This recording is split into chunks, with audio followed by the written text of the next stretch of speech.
Quand j'étais au lycée, mes amis et moi avions un passe-temps spécial. Comme n'importe quel voyou de notre âge, on aimait causer des ennuis. On n'était pas des vandales, on ne vendait pas de drogue, et jamais on ne brutalisait les enfants à l'école. Non, ce qu'on aimait, c'était foutre la trouille aux jeunes parents en hackant leur babyphone. Nous étions d'insupportables voyous, qui croyaient qu'ils étaient trop doués pour se faire attraper, et dont les conneries resteraient impunies. Une nuit, cependant, j'ai reçu une bonne leçon, et j'ai réalisé que je n'étais pas aussi intouchable que me le laissait croire mon ego surdimensionné d'ado. Dimitri, Kurt et moi étions dans la même école, on partageait une bonne partie de nos cours, et on traînait ensemble presque tous les soirs après le repas. On regardait la télé, on jouait aux jeux vidéo, on débattait sur qui avait le meilleur casier au bahut. Un soir, on se racontait des histoires flippantes au parc. Kurt nous a parlé de la fameuse histoire de la mère célibataire qui entend une voix démoniaque dans son babyphone. Comme beaucoup d'histoires d'horreur, ça puait le canular, mais Dimitri nous a dit que c'était arrivé à sa mère une fois. Dans son propre babyphone, elle a entendu un voisin chanter une chanson à son bébé. Apparemment, il était possible de se brancher accidentellement à la fréquence de quelqu'un d'autre. En un instant, une ampoule s'est allumée au-dessus de nos têtes. Quand vous êtes suffisamment proche de quelqu'un, vous n'avez pas besoin de mots pour savoir à quoi la personne est en train de penser, et nous pouvons tous témoigner qu'on a pensé exactement la même chose, on allait acheter un babyphone et se foutre de la gueule des gens. Pardonnez-moi le jeu de mots, mais à cœur un babyphone est un vrai jeu d'enfant. Tout ce dont vous avez besoin, c'est un engin sur la même fréquence que le vôtre. N'ayant jamais été du genre à faire les choses à moitié, j'ai fait l'achat d'un babyphone de super qualité, avec un variateur de fréquence, ainsi on pouvait faire des farces à autant de cibles qu'on voulait. La nuit suivante, on a pris nos vélos, pour faire le tour du quartier, et on a fini par dénicher notre première victime. On pouvait voir la chambre de l'enfant par la fenêtre du deuxième étage de cette maison de banlieue. Dimitri a pris le babyphone et a commencé à l'accorder sur différentes fréquences, jusqu'à ce qu'on entende une respiration. Je me rappelle du sentiment d'excitation qui m'a parcouru alors que notre projet aboutissait enfin. Dimitri a appuyé sur le bouton et s'est mis à respirer bruyamment dans le microphone. Votre petite fille était délicieuse, A-t-il murmuré, en utilisant sa meilleure voix démoniaque. La lumière de la chambre principale s'est allumée presque immédiatement, et on a entendu un cri strident. En ruant comme des ânes, on s'est dépêché de redescendre la rue, on ne voulait pas se faire attraper. On a répété la blague plusieurs fois au cours des semaines qui ont suivi, on parlait à tour de rôle dans le babyphone. Ne voulant pas que quiconque découvre notre petit jeu, on choisissait des maisons différentes à chaque fois. Les réactions de nos victimes n'avaient pas de prix, des mères répondaient paniquées, d'autres avaient l'air de savoir que c'était un canular et nous disaient de la fermer, et une pauvre femme est même partie dans une crise de larmes incontrôlable, nous suppliant de ne pas faire de mal à son bébé. Je me sens mal en repensant à celle-là maintenant que j'ai grandi, mais à l'époque j'avais trouvé ça hilarant. Mes amis et moi avons imité ces braillements et cris implorants pendant des semaines après ça. Ouais, on était de sacrés enculés. Le karma est une chienne, et une nuit, il m'est arrivé ce qu'il devait m'arriver. Kurt et Dimitri étaient occupés à réviser pour leurs examens, alors j'avais décidé d'y aller seul. Depuis le temps, on avait eu une bonne partie de la population des alentours, alors j'avais décidé de m'aventurer en dehors de la ville, en territoire inconnu. Trouver une victime n'était pas difficile, il fallait juste regarder s'il y avait des sièges pour bébé dans la voiture, des rideaux trop colorés à l'effigie de personnages de dessins animés, ou des jouets oubliés dans le jardin. Je suis tombé sur une maison qui possédait les 3 critères, et j'ai posé mon vélo loin des regards. En jouant avec le cadran, j'ai finalement trouvé la bonne fréquence. Je pouvais entendre le bruit d'un bébé ronflant très légèrement. Un petit sourire sournois s'est glissé sur mes lèvres, et mon cœur martelait ma poitrine d'excitation. Mon heure de gloire était venue. je t'observe.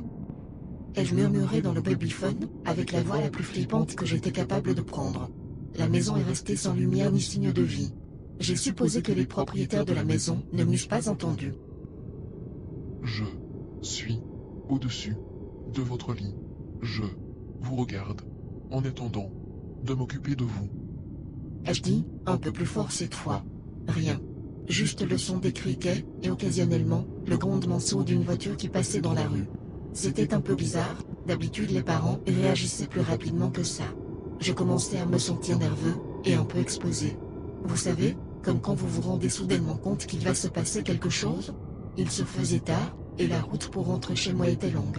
Juste au moment où j'étais sur le point de laisser tomber et de m'en aller, j'ai entendu un étrange bruit de gargouille baveux venant du babyphone. Les ronflements légers et réguliers avaient cessé, et je me suis dit que le bébé s'était réveillé et était sur le point de pleurer. Au lieu de ça, un homme m'a parlé. Tu es le seul à être observé. en ce moment. Jean? A-t-il dit doucement. Mon estomac a fait un bond à ces mots. Comment connaissait-il mon nom? Je me sentais trop mal. Quelque chose n'allait pas, et je le sentais jusque dans mes os. J'ai lancé un regard à la fenêtre de la chambre de l'enfant, et j'ai vu une silhouette prostrée là, qui me regardait. Était-il là depuis le début? L'air était étouffant, et j'avais du mal à respirer, mais peut-être était-ce dû à la peur. Mon corps tremblait de façon incontrôlable, comme si on avait injecté de la terreur dans chaque partie de moi. J'ai grimpé sur mon vélo, pédalant désespérément pour m'éloigner au plus vite de cet endroit. Une partie de moi trouvait que j'exagérais, mais le besoin irrésistible de fuir m'empêchait toute pensée rationnelle. Tu ne peux pas fuir. Je sais. Où tu vis, Jean? Continuait l'homme, alors que je tournais au coin de la rue. J'ai pédalé aussi vite que possible, ne m'arrêtant pas avant d'atteindre un boulevard animé. Être entouré de voitures et de quelques coureurs nocturnes me rassurait. Ton sweat virera au rouge de ton sang, mon garçon. Murmurait l'homme, qui parlait toujours dans le babyphone dans ma poche. Un passant m'a regardé de travers, quand j'ai poussé un glapissement de peur, arrachant pratiquement mon sweat dans une tentative effrénée de l'enlever. Pour l'étranger, je devais avoir l'air d'un morveux drogué ou quelque chose comme ça. Il ne pouvait pas savoir que j'étais dans une vraie détresse, alors je ne peux pas le blâmer pour s'être écarté avec un soupir exaspéré. Cela dit, j'aurais préféré qu'il m'offre son aide. Après avoir fourré le sweat dans mon sac à dos, je me suis rappelé que mon nom était écrit derrière. C'était ma putain de veste d'école, pas étonnant que ce bâtard sache mon nom. Je me suis souvenu que les babyphones n'avaient pas une portée énorme, ce qui voulait dire que j'étais suivi. J'ai regardé nerveusement autour de moi pour essayer d'identifier mon poursuivant. Était-ce la camionnette qui semblait vide en bas de la rue?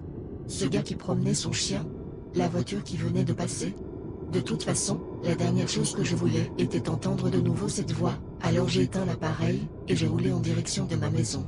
La peur avait accru mes sens, et je faisais attention à chaque petit mouvement dans les arbres, chaque craquement de brindilles sous mes roues, et à chaque voiture qui me dépassait.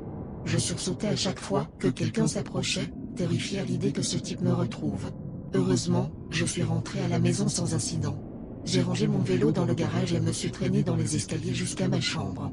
J'ai négligemment jeté mon sac à dos et le babyphone dans un coin de ma chambre, avant de plonger sous les draps tel un nageur olympique. Peu importe quel âge vous avez, il n'y a nulle part où vous vous sentirez plus en sécurité que sous votre couverture. J'ai fermé les yeux, en espérant que j'arriverais à me calmer suffisamment pour avoir quelques heures de repos avant les cours, mais c'est alors que j'ai entendu un bruit parasite venant du babyphone à l'autre bout de la pièce. Il était censé être éteint. Fais de beaux rêves, Jean. A dit la voix qui hante encore mes cauchemars. Je n'ai pas fermé l'œil de la nuit. Jusqu'au lever du soleil, j'étais trop effrayé pour sortir du lit. Quand je me suis levé, mon premier réflexe a été de retirer la batterie du babyphone et de le jeter à la poubelle. Je ne voulais plus rien avoir à faire avec. J'avais prévu une excuse pour pas que mes potes me prennent pour une tapette. Avec de grosses cernes sous les yeux, je me suis habillé, ai pris mon petit déjeuner et suis parti en cours. Ce n'est que quelques jours plus tard que j'ai vu la maison aux infos. Dans une interview, un policier expliquait que les membres de la petite famille qui avaient vécu dans la maison avaient été retrouvés dans leur lit, la gorge tranchée. J'étais devant la maison quand c'est arrivé, le tueur m'avait entendu dans le babyphone et avait décidé de jouer avec moi. Ça a été un déclic. J'ai remercié ma bonne étoile pour ne pas avoir été la victime de cette putain de meurtre. J'étais trop occupé à me réjouir d'être en vie pour me sentir mal pour la famille qui n'avait pas eu cette chance. L'empathie, ainsi que la sagesse, viennent avec l'âge. Maintenant que je suis un adulte avec une épouse et une petite fille, j'ai pris pleinement conscience des conséquences de mes actes, et de la gravité de la situation dans laquelle s'était mise le sale gosse que j'étais à l'époque. Durant cette horrible nuit, je pensais avoir atteint le maximum de la peur, mais c'était seulement la partie émergée de l'iceberg. Depuis que je suis père, je sais que la peur est bien plus intense quand il s'agit de quelque chose d'encore plus précieux que votre propre vie. Je ne peux pas dire avec certitude si le tueur m'a retrouvé après toutes ces années, ou si une nouvelle génération d'idiots a eu la même idée que mes amis et moi, mais je peux vous dire que je comprends maintenant ce qu'est la vraie terreur. La nuit dernière, j'ai entendu quelque chose dans notre babyphone qui m'a glacé le sang, qui m'a paralysé d'une peur qui ne me quittera sans doute jamais. Je t'observe. Encore.